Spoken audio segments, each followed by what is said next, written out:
ওয়াকফ নিয়ে অশান্তি এড়াতে কেন্দ্রীয় বাহিনীর দাবিতে হাইকোর্টে শুভেন্দু বসছে বিশেষ বেঞ্চ। যে যে পদক্ষেপের দিকে গোটা বাংলা কার্যত তাকিয়ে আছে, সেই পদক্ষেপই শেষ পর্যন্ত নিয়ে নিলেন মাননীয় বিরোধী দলনেতা শুভেন্দু অধিকারী।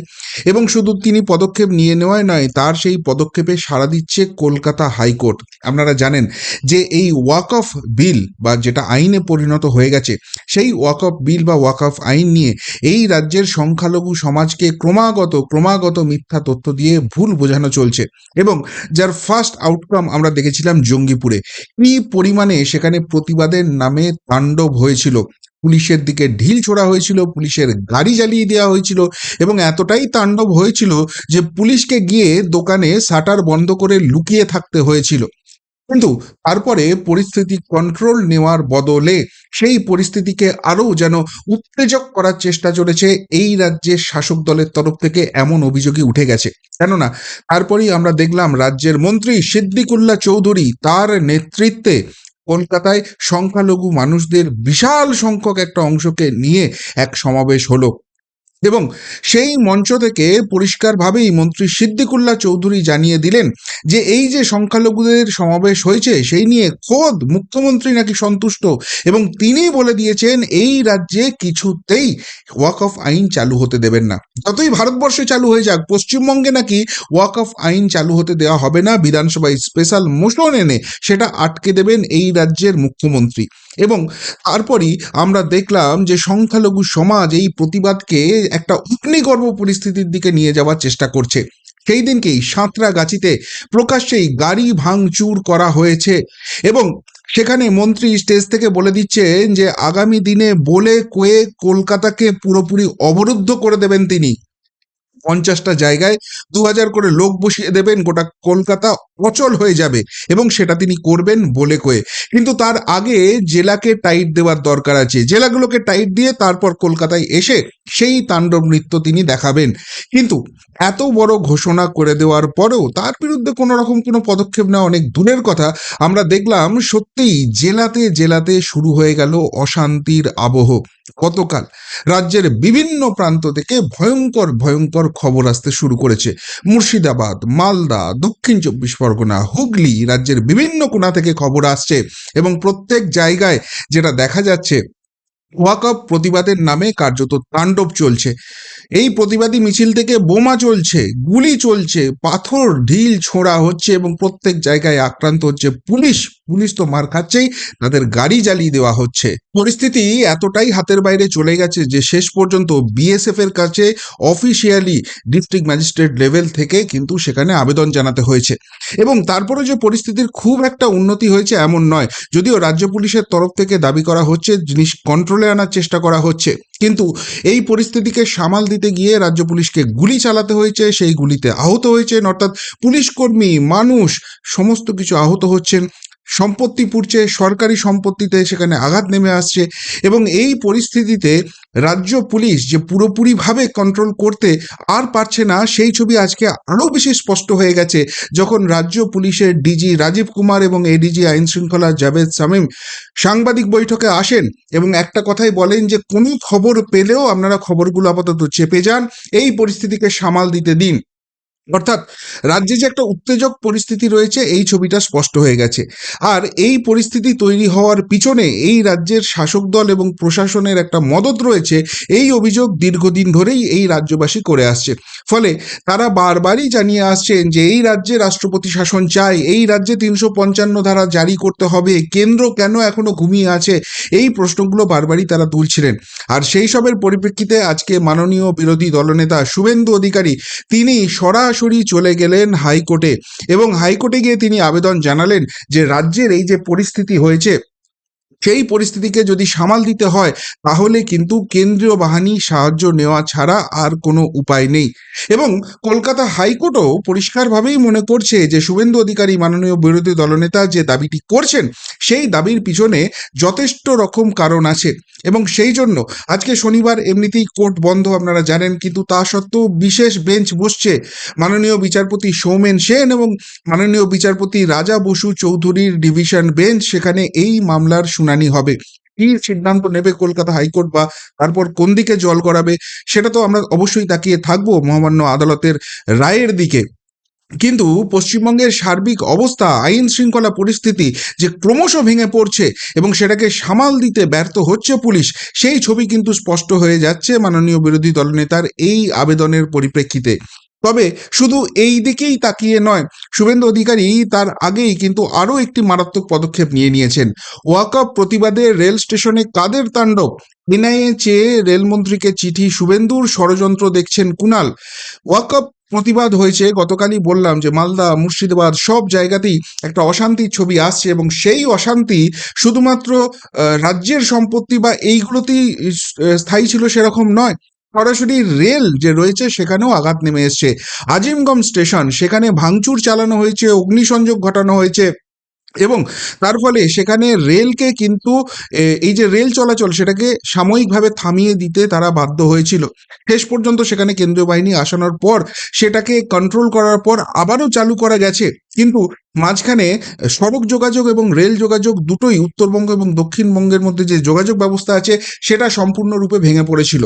এর আগেও আমরা দেখেছিলাম যে সিএএ নিয়ে যখন আন্দোলন হয়েছিল তখনও কিন্তু অগ্নিগর্ভ পরিস্থিতি হয়ে গিয়েছিল, অগ্নিসংযোগের ঘটনা ঘটেছিল, রেল গাড়ি জ্বালিয়ে দেওয়া হয়েছিল, রেল স্টেশন জ্বালিয়ে দেওয়া হয়েছিল, রেল লাইন উপরে ফেলে দেওয়া হয়েছিল, এবং এই সমস্ত কিছু এবারেও কিন্তু সেই একই রকম ইঙ্গিত উঠে আসছে। এবং যারা এই ধরনের কাজ করছেন তারা নিঃসন্দেহে দেশদ্রোহী, এই কথা বলার কিছু অপেক্ষা রাখে না।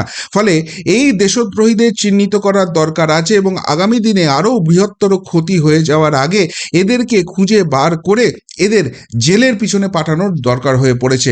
আর সেই জন্যই সরাসরি আজকে রেলমন্ত্রী মাননীয় অশ্বিনী বৈষ্ণবকে কিন্তু এনআইএ তদন্তের দাবি চেয়ে চিঠি লিখেছেন শুভেন্দু অধিকারী। আর সেই চিঠি যে যথেষ্ট এফেক্টিভ হতে চলেছে সেটা তৃণমূল কংগ্রেসের রেসপন্সেই কিন্তু স্পষ্ট হয়ে যাচ্ছে। কেননা সাথে সাথেই কুণাল ঘোষ, তৃণমূল কংগ্রেসের মুখপাত্র, তিনি বলেছেন যে প্রতিবাদটা প্রতিবাদের মতো থাকুক, সেখানে এমন কিছু করবেন না যাতে বিজেপি স্কোপ পেয়ে যায়। বিজেপি নাকি বিভিন্ন এজেন্সি দিয়ে এই ধরনের ফাঁদ পেতে অশান্তি করছে এবং সেই জায়গা থেকে রাজনৈতিক ফায়দা পেতে চাইছে। তার বক্তব্যের সারাংশ করলে এটাই দাঁড়ায়। কিন্তু একটাই প্রশ্ন, বিজেপি কোনো এজেন্সিকে দিয়ে করাক, বিজেপি সরাসরি করাক, বা এখানে দেশদ্রোহীরা থাকুক, আলটিমেটলি দেশের সম্পত্তির ক্ষতি হচ্ছে, আমার আপনার ট্যাক্সের টাকায় যে সম্পত্তি তৈরি হচ্ছে তাতে একদল দেশ বিরোধী মানুষ এইভাবে অশান্তি তৈরি করে সেটাকে নষ্ট করছে, এবং শুধু তাই নয়, সাধারণ জনজীবন ব্যাহত করছে। যারা এই কাজ করছে তারা অবশ্যই শাস্তি পাবে, এবং সেটা এনআইএ থেকে ভালো কেউ তদন্ত করতে পারে না। সেই দাবি কিন্তু শুভেন্দু অধিকারী অলরেডি জানিয়ে দিয়েছেন। অর্থাৎ এনআইএ তদন্ত যখন চাওয়া হয়েছে, রেল মন্ত্রকের সঙ্গে যুক্ত হয়ে গেছে, স্বরাষ্ট্র মন্ত্রকে ডেফিনেটলি এর রিপোর্ট যাবে, এবং এই নিয়েও কিন্তু বড় পরিস্থিতি হতে পারে। কিন্তু সব থেকে যেটা গুরুত্বপূর্ণ হয়েছে, যেটা বারবারই আঙুলটা তোলা হচ্ছে, যে রাজ্যের যে পুলিশ বিভাগ রয়েছে তারা বলছে তারা আপ্রাণ চেষ্টা করছে, কিন্তু সব জায়গাতেই যেটা দেখা যাচ্ছে তারা কিন্তু পুরোপুরি ব্যর্থ হচ্ছে। কেন বলা হচ্ছে তারা ব্যর্থ হচ্ছে? তার কারণ হচ্ছে এই যে প্রতিবাদ হচ্ছে, এই প্রতিবাদের মিছিল থেকে পুলিশের দিকে নাকি বোমা পর্যন্ত ছোড়া হয়েছে, গুলি পর্যন্ত ছোড়া হয়েছে, এমন মিডিয়া রিপোর্ট কিন্তু বারবার সামনে এসেছে। এখন প্রশ্ন হচ্ছে, পুলিশের তো নিজস্ব ইন্টেলিজেন্স আছে, রাজ্যের তো গোয়েন্দা বিভাগ আছে, একটা মিছিল, সেই মিছিল থেকে ধরলাম সেখানে কোনো রকম উত্তেজনাকর পরিস্থিতি তৈরি হয়েছে, রাস্তার পাশে পড়ে থাকা ঢিল পাথর তারা ছুঁড়ছেন, সেইটাকে না হয় পুলিশ ম্যানেজ করতে পারেনি, পুলিশের কাছে সেই ইনফরমেশন ছিল না, কিন্তু বোমা তো আর রাস্তার পাশে পড়ে থাকে না, নাকি পশ্চিমবঙ্গে সেটাও পড়ে থাকে? রাস্তা থেকে তুলে নিয়ে বোমা ছুঁড়েছে, মানে ওই মিছিলে যারা আছে, মিছিলের সঙ্গে যারা মিশে আছে তারা হাতে বোমা নিয়ে ঘুরছে, তার মানে তারা উত্তেজনা ছড়াতে চায়। সেই ইন্টেলিজেন্স পুলিশের কাছে হয় নেই, এবং বা থাকলেও তারা চুপ করে বসে আছে, তারা সেটা চেপে গেছে। তাহলে এই রকম পরিস্থিতিতে যখন জাতীয় সড়ক অবরুদ্ধ হয়ে আছে, পুলিশ গুলি চালিয়েও পরিস্থিতি ঠান্ডা করতে পারছে না, মুর্শিদাবাদ জেলা প্রশাসনকে কিন্তু ডাকতে হয়েছে বিএসএফকে। আপনারা জানেন যে বিএসএফ এর রেঞ্জ এখন কিন্তু স্বরাষ্ট্রমন্ত্রকের নিয়মে অনেকটাই বাড়িয়ে দেওয়া হয়েছে, এবং সেই রেঞ্জের মধ্যে থাকার জন্যই বিএসএফ কিন্তু আপৎকালীন ভিত্তিতে সেখানে আসতে পেরেছে, সেখানে সারা রাত টহলদারি করেছে, এবং তারপর পরিস্থিতি অনেকটা স্বাভাবিক হয়েছে। উত্তরবঙ্গ দক্ষিণবঙ্গের যে যোগাযোগ বিচ্ছিন্ন হয়ে গিয়েছিল সেটাকে আবার রিস্টোর করা গেছে, গেছে, রাত্রের দিকে ট্রেন চালানো গেছে, কিন্তু সকাল হতেই আবারও নতুন করে পরিস্থিতি কিন্তু উত্তেজনাময় হচ্ছে। সেখান থেকে বিভিন্ন খবর আসছে। আমরা যথারীতি এই রাজ্য পুলিশের আবেদনে সাড়া দিয়ে সেই সমস্ত খবর সম্প্রচার করছি না, কিন্তু যে ছবি, যে ভিডিও আমাদের কাছে এসে পৌঁছচ্ছে সেটা সত্যিই আতঙ্ক বাড়িয়ে দেওয়ার জন্য যথেষ্ট। আর এই পরিস্থিতিতে এটা যদি পুরোপুরি কেন্দ্রীয় বাহিনীর হাতে আপাতত তুলে দেওয়া না হয়, সেখানে সত্যিই দেশবিরোধী শক্তি মিশে আছে কিনা সেই জায়গাটা যদি স্পষ্ট না হয়, আগামী দিনে পরিস্থিতি কিন্তু আরও ভয়ঙ্কর হতে পারে। কেননা আপনাদের মাথায় রাখতে হবে, আমাদের পড়শি দেশ বাংলাদেশ, এই মুর্শিদাবাদ জেলা, এই মালদা জেলা, তারা কিন্তু বাংলাদেশের সঙ্গে বর্ডার শেয়ার করে, এবং এই বাংলাদেশ থেকে ভারত বিরোধী শক্তিরা কিন্তু মাথা চাড়া দিচ্ছে। ইউনূসের আমলে বারবার সেখান থেকে হুঙ্কার দেওয়া হচ্ছে, বাংলাকে বিচ্ছিন্ন করে নেওয়া হবে ভারতবর্ষ থেকে, ওই সেভেন সিস্টারকে ছিনিয়ে নেওয়া হবে, বাংলা, বিহার, ওড়িশাকে ছিনিয়ে নিয়ে বাংলাদেশকে দিয়ে নতুন রাষ্ট্র বাংলাস্তান তৈরি করা হবে। এমনকি কিছু হেপো রোগীরা আসছে, এসে বলছে তারা নাকি প্রাক্তন সৈনিক, এবং তারা দাবি জানাচ্ছে যে চাইলে তারা 4 দিনের মধ্যে কলকাতা দখল করে নিতে পারে। এর আগে কেন্দ্রীয় গোয়েন্দা রিপোর্টেও বারবার উঠে এসছে যে দেশ বিরোধী শক্তি এই সব অঞ্চলে ঢুকে গেছে, এবং সেখানে কিন্তু স্লিপার সেল যারা ছিল তারা কিন্তু তাদেরকে অ্যাক্টিভেট করা হচ্ছে, এবং সেখান থেকে ভয়ঙ্কর পরিস্থিতি হতে পারে। এই জায়গায় যখন ওয়াকফ বিরোধিতার নামে এই ধরনের প্রাণঘাতী অগ্নিগর্ভ পরিস্থিতি তৈরি করা হচ্ছে, তখন অবশ্যই করে একদম চিরুনি তল্লাশি চালিয়ে খুঁজে বার করার দরকার আছে সত্যিই সেখানে দেশ বিরোধী শক্তি লুকিয়ে আছে কিনা।